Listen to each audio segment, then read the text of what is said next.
Hello friends, welcome to Indian study पर आपका स्वागत है। दोस्तों, आज की इस वीडियो में मैं आप लोगों के लिए हिंदी का टेस्ट लेकर के आया हूं, जो कि आपके आने वाले एग्जाम्स यूपी जेल वार्डर के लिए बहुत ही ज़्यादा इंपॉर्टेंट है। तो वीडियो को एंड तक जरूर देखिएगा, क्योंकि लास्ट में मैं आपसे एक क्वेश्चन भी पूछूंगा और उसका आंसर आपको कमेंट बॉक्स में बताना होगा। और इस वीडियो की पीडीएफ डिस्क्रिप्शन में टेलीग्राम चैनल का लिंक दिया हुआ है, वहां से आप प्राप्त कर सकते हैं। तो चलिए दोस्तों, स्टार्ट करते हैं और देखते हैं पहला क्वेश्चन दोस्तों आपके सामने। छंद मुख्यतः कितने प्रकार के होते हैं? तो आप सभी लोग जानते हैं कि छंद दो प्रकार के होते हैं, मात्रिक छंद और वार्णिक छंद। बस एक तो मात्राओं के आधार पर, दूसरा वर्णों के आधार पर। समझ गए? और मोस्टली आपके एग्जाम में मात्रिक छंद पूछा जाता है कि दोहे के प्रत्येक चरण में कितनी मात्राएं होती हैं। आप सभी जानते हैं, पहले और तीसरे चरण में 11 11, दूसरे चौथे चरण में 13 13। दो का उल्टा होता है 16। चौपाई में 16 मात्राएं होती हैं प्रत्येक चरण में। ठीक है। हरि गीतिका में 28। इस तरीके से आपको सारे छंदों की जो मात्राएं हैं पता होना चाहिए। चरण कमल में कौन सा अलंकार है? तो आप सभी लोग जानते हैं कि चरण कमल बंदो अरिराई में रूपक अलंकार होता है। तीसरा ऑप्शन बिल्कुल करेक्ट। निम्नलिखित में से कौन सी व्यंजन संधि है? जल्दी बताओ, निम्नलिखित में से कौन सी व्यंजन संधि है? देखो, बाक प्लस ईस, ये बागीस का सही संधि विच्छेद है, और यही जो है वो एक व्यंजन संधि का उदाहरण है। यानी कि इस क्वेश्चन का तीसरा ऑप्शन जो है वो आपका बिल्कुल क्या हो जाएगा? करेक्ट हो जाएगा। प्रत्यय कितने प्रकार के होते हैं? जल्दी बताओ, प्रत्यय जो है वो कितने प्रकार के होते हैं? देखो, प्रत्यय जो है वो आपके दो प्रकार के होते हैं। कौन कौन से? कृत प्रत्यय और तद्धित प्रत्यय। कौन कौन सा? कृत प्रत्यय और तद्धित प्रत्यय। समझ गए? तो पहला ऑप्शन बिल्कुल करेक्ट हो जाएगा। कौन तेन शब्द में कौन सा प्रत्यय है? प्रत्यय किसी भी शब्द के पीछे लगाए जाते हैं। जल्दी बताओ। तो सही आंसर आपका हो जाएगा अप्रत्यवाचक तद्धित प्रत्यय। और जो मैंने आपको बताया ऊपर वाले क्वेश्चंस में, तद्धित प्रत्यय और कृत प्रत्यय, तो ये जो है वो अप्रत्यवाचक तद्धित प्रत्यय का क्या है? भेद है। ठीक है ना। हिंदी की बोलियों को कितने वर्गों में रखा गया है? जल्दी बताओ। तो हिंदी की बोलियों को 5 वर्गों में रखा गया है। ठीक है ना। हिंदी की जो बोलियां हैं उनको हमने 5 वर्गों में रखा है। तीसरा ऑप्शन जो है वो आपका बिल्कुल क्या हो जाएगा? करेक्ट हो जाएगा।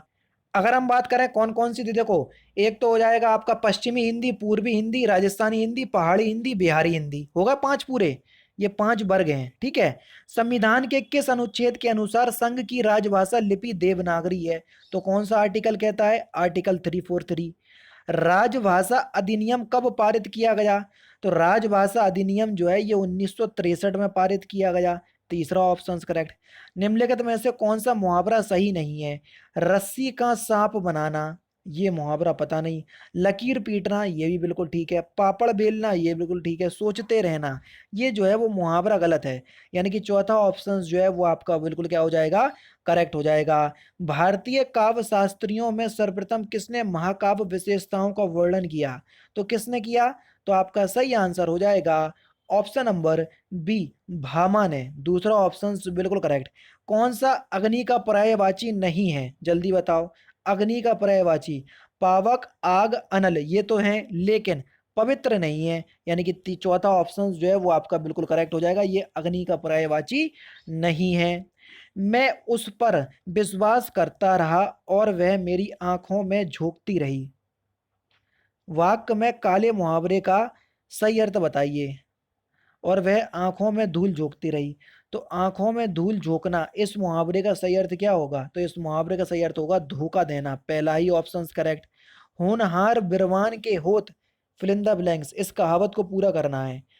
होनहार बिरबान के होत चीकने पात, यानी कि इस क्वेश्चन का चौथा ऑप्शन जो है वो आपका बिल्कुल क्या हो जाएगा? करेक्ट हो जाएगा। लेखपाल शब्द का अंग्रेजी पर्याय, यानी कि लेखपाल को अंग्रेजी में क्या बोलते? तो अकाउंटेंट बोलते। तो तीसरा ऑप्शन आपका बिल्कुल क्या हो जाएगा? करेक्ट हो जाएगा। मोस्टली ऐसे क्वेश्चंस आएंगे नहीं, लेकिन अब जब सेट में आ गया तो याद कर लो का जा रहा। निम्नलिखित में से कौन सा शब्द पृथ्वी का पर्यायवाची नहीं है? जल्दी बताओ। वसुधा, अवनी, धरा, ये सभी तो है। दामनी नहीं होगा। दामनी जो है वो मेरे ख्याल से आग का ही पर्यायवाची होता है। ठीक है। सेना के पहुंचते ही आतंकवादी 9 2 11 हो गए। अब ये जो है एक मुहावरा है 9 2 11 होना। इस मुहावरे का सही अर्थ क्या है? तो इस मुहावरे का सही अर्थ हो जाएगा सबसे आंख बचाकर भाग जाना। सेना में 9 से लोगों का होना या 11 लोगों को एकत्रित करना या सबसे लड़ना। तो पहला ऑप्शन करेक्ट होगा कि भाग जाना। ठीक है, सबसे आंख बचाकर भाग जाना, ये आपका बिल्कुल ठीक है। मोस्टली 9 2 11 होना इस मुहावरे का अर्थ हो जाता है कि भाग जाना। ठीक है, तो भाग जाना पहले ही ऑप्शंस में दिया है। खड़ी बोली का दूसरा नाम क्या है? तो खड़ी बोली को हम और किस नाम से जानते हैं? कौरवी बोली के नाम से जानते हैं, यानी कि दूसरा ऑप्शन जो है वो आपका बिल्कुल क्या हो जाएगा? करेक्ट हो जाएगा। नेक्स्ट क्वेश्चन से आपका कि बंदर के गले में फिल इन द ब्लैंक्स, इस कहावत को पूरा करना है। तो बंदर के गले में मोतियों की माला, तीसरा ऑप्शन जो है वो आपका बिल्कुल क्या हो जाएगा? करेक्ट हो जाएगा। इनमें से कौन सा शुद्ध है, जल्दी बताइए। अत्यधिक आप किस प्रकार से लिखेंगे? अत्यधिक, तो ऑप्शन नंबर ए अत्यधिक इस प्रकार से लिखा जाता है। कई लोग दूसरा ऑप्शन लगाएंगे, तो देख लेना कि अत्यधिक की शुद्ध वर्तनी कौन सी होती है। एक बार और करवा चुका हूं और वहां पर भी मैंने इस बात को हाईलाइट किया था। आप भला तो जग भला, इस कहावत का सही अर्थ आपको बताना है। तो इस कहावत का सही अर्थ क्या हो जाएगा? खुद अच्छे तो सब अच्छा, यानी कि इस क्वेश्चंस का दूसरा ऑप्शन जो है वो आपका बिल्कुल क्या हो जाएगा? करेक्ट हो जाएगा। इनमें से कौन सा शब्द युग्म जो है वो सही नहीं है? अस्त्र का शस्त्र, विलोम शब्द दिया है मोस्टली। ठीक है, शोक का खेद, उपयुक्त का उपयुक्त, संदेह अधिक। तो इसमें कौन सा चौथा ही ऑप्शन आपको दिख रहा होगा? चौथा ऑप्शन जो है वो आपका बिल्कुल क्या हो जाएगा? करेक्ट हो जाएगा। इनमें से कौन सा मुहावरा जो है, कौन सा मुहावरा है, ये आपको बताना है। आंख चिपकाना, आंख फट जाना, आंखें चार होना या आंख ना होना। तो आप बता सकते हैं कि आंखें चार होना ये एक मुहावरा होगा। तीसरा ऑप्शन आपका बिल्कुल करेक्ट है। प्रबंध काव्य कितने प्रकार के होते हैं, जल्दी बताइए। तो प्रबंध काव्य जो है ये दो प्रकार के होते हैं। पहला ऑप्शन जो है वो आपका बिल्कुल करेक्ट हो जाएगा। नेक्स्ट क्वेश्चन, इनमें से कौन सा उदाहरण द्वंद्व समास का नहीं है? सीताराम बिल्कुल ठीक है, रात दिन बिल्कुल भी ठीक है, माता पिता बिल्कुल ठीक है, इसमें होगा। दशापति इसमें नहीं होगा, यानी कि इस क्वेश्चन का चौथा ऑप्शन जो है वो आपका बिल्कुल क्या हो जाएगा? करेक्ट हो जाएगा। देखो, मैंने आप लोगों को बताया है कि द्वंद्व समास पे पहचानने का उदाहरण है कि आपको लगाव चिन्ह मिल जाए। लगाव चिन्ह ना मिले तो आप लोगों को उसके बीच और की जरूर हिंदी मिलेगी। अब देखो, यहाँ पर लगाओ सीता और राम, यानी कि यहाँ द्वंद्व समास होगा। रात और दिन, यहाँ पर भी द्वंद्व समास होगा। माता और पिता, यहाँ पर भी द्वंद्व समास होगा। दशा और पति, और लगाने से इसकी कोई सेंटेंस बन रहा? नहीं बन रहा, तो यहीं पर नहीं होगा। गृह शब्द का प्रत्यय बनता है, जल्दी बताओ गृह शब्द का प्रत्यय क्या बनेगा? तो गृह शब्द का प्रत्यय क्या बनेगा? तो आपका जो सही आंसर हो जाएगा वह हो जाएगा आपका ऑप्शन नंबर डी, गहन। चौथा ऑप्शन करेक्ट। इनमें से कौन सा संधि का प्रकार नहीं है? स्वर संधि, व्यंजन संधि, विसर्ग संधि। भाषा संधि सुनी आपने? नहीं सुनी, तो पहला ही ऑप्शन जो है वो गलत है। कौन सा मुहावरा सही नहीं है, यानी कि जो गलत है? आंख दिखाना बिल्कुल ठीक है, ये मुहावरा तो होता है।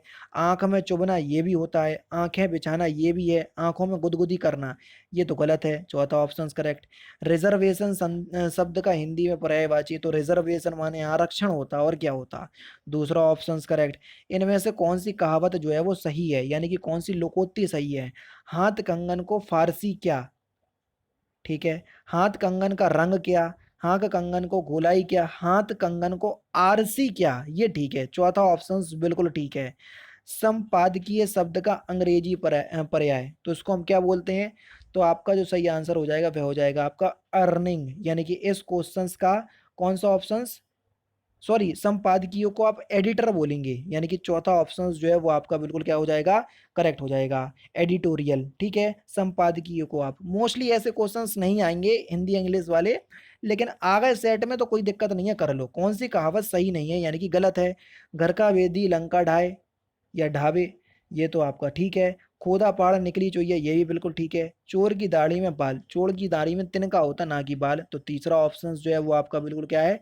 सही हो जाएगा। ये कहावत गलत दी हुई है। नोटिफिकेशन का हिंदी में पर्यायवाची बताना है कि नोटिफिकेशन का हिंदी हिंदी में आप क्या बोलेंगे? तो इसको हम अधिसूचना बोलेंगे, यानी कि इस क्वेश्चन का चौथा ऑप्शन करेक्ट। दूसरा ऑप्शन ना लगा दीजिएगा, नहीं तो कई लोग दूसरा ऑप्शन भी सोच रहे होंगे। भाषा का मूल रूप कौन सा है? भाषा का मूल रूप कौन सा है? तो मौखिक रूप जो है वो भाषा का मूल रूप है। दूसरा ऑप्शन बिल्कुल करेक्ट।